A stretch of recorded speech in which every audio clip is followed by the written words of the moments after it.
Twilight, vampires that glitter in the sun. I don't understand how that works. Welcome back to AsArt with Nick, John, and Taylor. Today we're going to talk about Twilight and the glittering vampires. This is what I am. It's like diamonds. Just so you guys know, we do different reviews on different shows and movies and stuff. So subscribe so you can see Taylor's reaction to watching Jurassic Park for the first time, which was so much fun. And now we're going into Twilight. You better hold on tight, spider monkey. Okay, guys, so this takes place in Seattle, right? Forks, Washington. Okay, because I thought it was so interesting how she uses Google in this a lot. Yeah. But she clicks on Egypt first when it says like Pacific Northwest. I'm like, no, your answer's right there. And I feel like this is what the whole thing's going to be. Like, it was right there and they just... Anyways. I will say I came in, I had seen all the movies before. I was conned into watching them. I think the comments I made... In our podcast, John claimed he liked these movies. So I didn't mind them. I got sucked in. And this time, just like a vampire.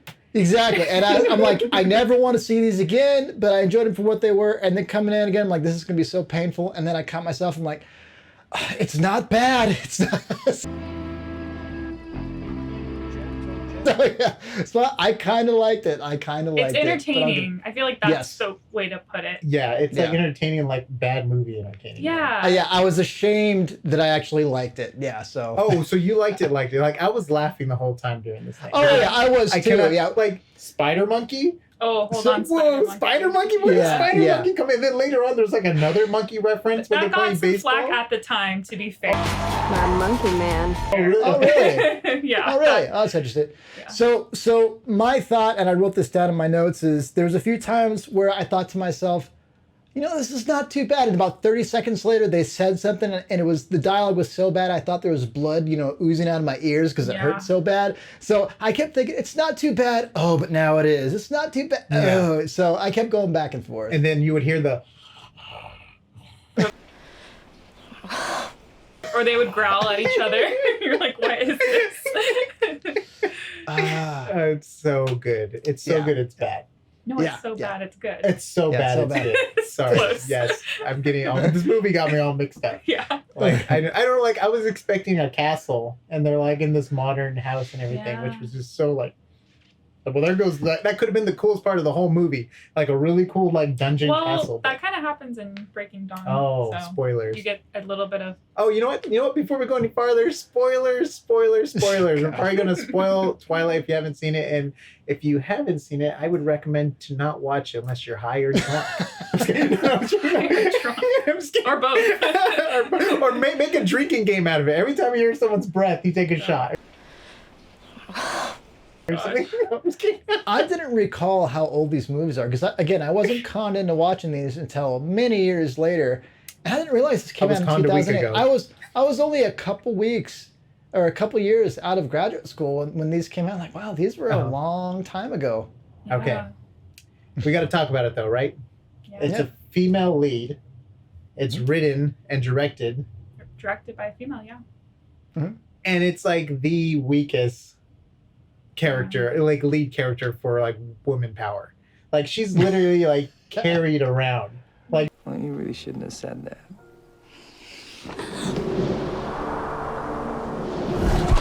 like we physically see her get carried around everywhere. She gets saved at every possible moment. She has a chance to stand up for herself.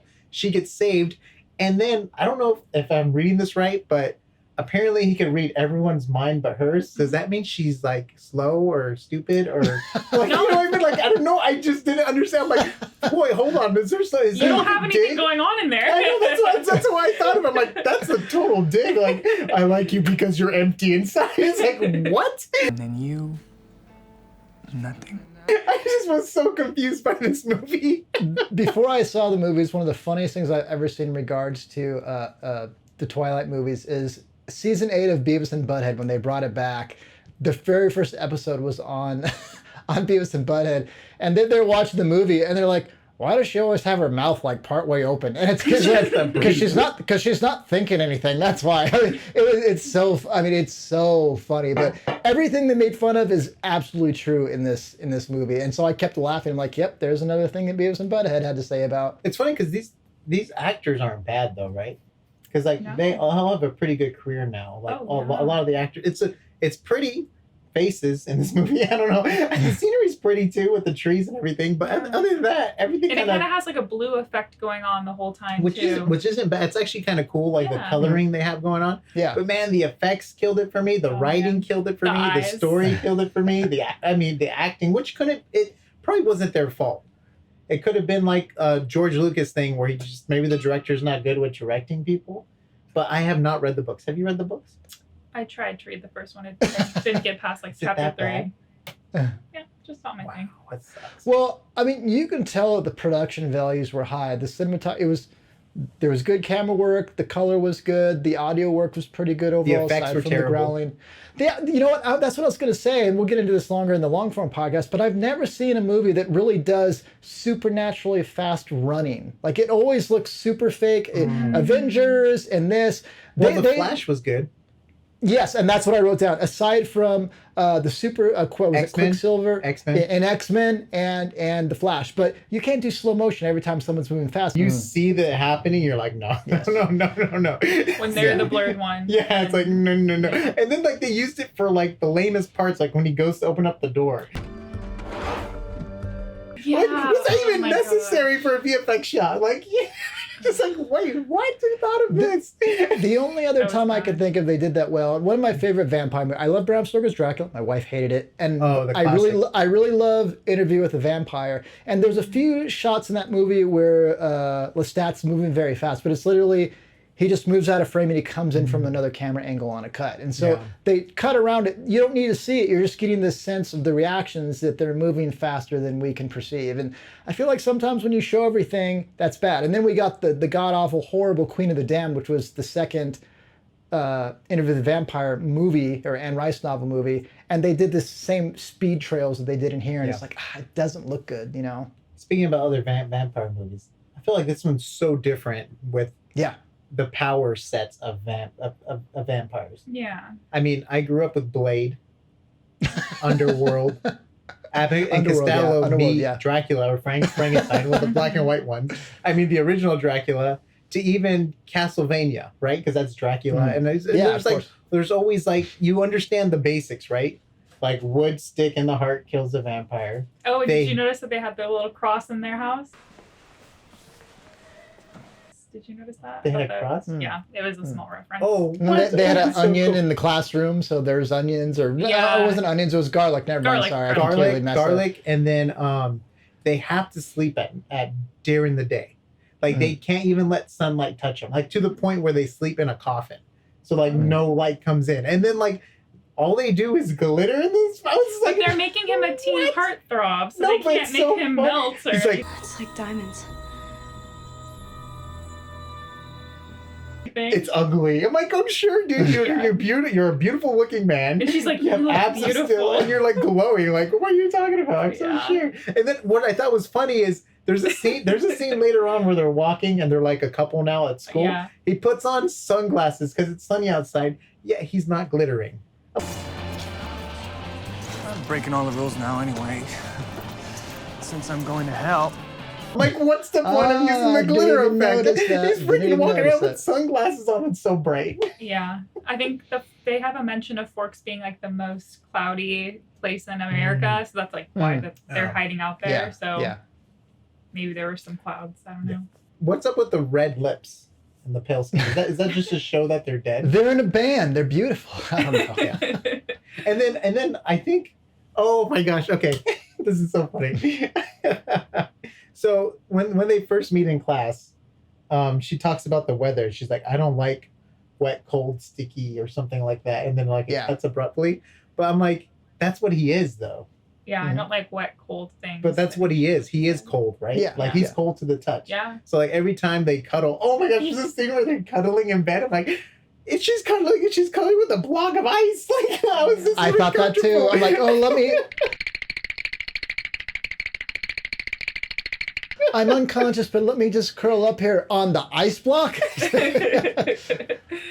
Yeah, I got that too. I was like, that doesn't make sense. You said you don't like that. I mean, what I love about Twilight rewatching it is it has the visuals of a high school teen movie, you know, not another teen movie, that kind of thing. Like you're in the high school setting and stuff, but it's just this absurd story. I don't know. That's I just love that juxtaposition of, I loved Anna Kendrick's character. Yeah. She was just like Which a one's Anna typical, Kendrick? She was like the best Jessica, friend, I guess. the one who had. I didn't know her by name, but I when I saw her, like, oh, I like that actress. She's a good actress. Yeah. Yeah, so it's like that kind of like peppy lead, Bubbly. co-star, whatever. Yeah. But just at the very beginning of the movie, thing. I got the feeling like, oh, is this like Mean Girls? Because Kate likes Mean Girls. I watched with her. I thought it was hilarious, and they kind of went away from that. But I wouldn't mind some Mean Girls in here. That'd be hilarious. I love Mean Girls. And then one thing that's interesting. So, I believe she's in. I don't know if was she a senior in this movie? She's Junior. both 17. Juniors. Okay, Juniors. The graduating year was 2007. Oh. And their theme was 007, right? Because it's like 2007, 007. That's the year I graduated. Yeah. And we had the same theme of 007 James Bond, which probably every high school had that year. Yeah. But it's so bizarre because like even the way they dressed reminded me of when I was in Takes high you back, school. yeah. And I was just like, Same. oh, this is kind of cool. Like even how like the girls wore longer shirts, like that went down pretty. I'm like, and oh there my were gosh. low-rise jeans. I love there was a moment, probably no one would have caught it, but a teacher says, put away your cell phones. And it's like back then they would have said cell phones, now it's just phones, you know, like that, those kind of like little things. Or when she's on Google and it just like looks really like weird. Yeah. Yeah. By the way, huge sponsors in this movie. I feel like Amazon was Nestle, present a lot. Nestle, Volvo, whatever that beer can was. Oh yeah. And then red vines. Oh my gosh. I was like, I feel like eating a red vine. I'm like, wait a minute, what's going on here? And then there's even random shots. I think it was when they were at the car. You see the red vine bucket for one shot, and then it's gone. Like To be polite, that's it. I think it's nice she invited him.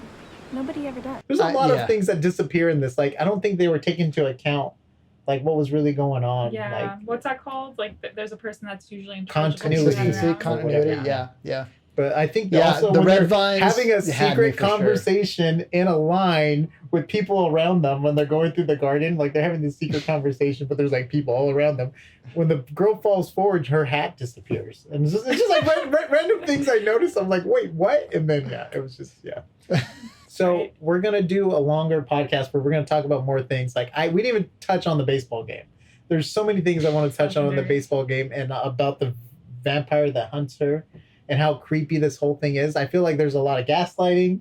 There's a lot of creepy stalking going on here. And like if you take away the one power of glowing and running fast, he's just a creepy kid. Or a he's literally 300-year-old man. 300 years old. 300-year-old man sneaking into a 16-year-old, 17-year-old's room, 17, While she's sleeping. while she's sleeping to stare at her. Yeah. Like I was just like, Just this normal is stuff. You know what? It's weird. This is okay even a if you thing. look 17. It doesn't matter if you're 300. You can If you look like Robert Pattinson, you can get away with it. salute Robert Pattinson though, because I have to feel like it must have been hard to come back from a movie series like this, and he's had a Lighthouse. He was Batman great. Now he's being Batman. I don't know if I hope he's gonna. he glitters. Don't say that. I don't say that. But yeah, I mean, I hope is a good Batman. I can't picture him as a Batman, but I couldn't have pictured Edward Norton in American History X, and he played that role off very solidly. So sometimes you don't know, and people can really rise up to it. But just the fact you see him. What's crazy is the screeners already came out, the 3-hour movie, and a lot of people really like this Batman movie. Awesome. They're comparing it to the whole like Dark Knight series. I think it's going to be more artful than. It's more horror.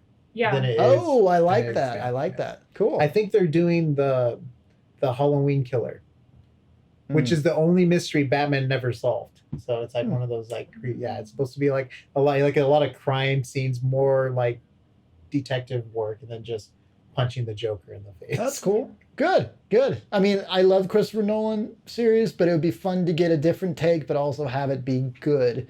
And since other than the Christopher Nolan ones, I think 1989 Michael Keaton Batman was fun and unique. But aside from that, not too many good installments. But yeah, so he's carved himself out a good career Yeah. All right, guys, let us know down below. Have you seen Twilight? Do you dare to watch Twilight? Let us know down below. Let us know what you think. Check out AsArt.space, the audio and video links, and we'll see you on the next AsArt.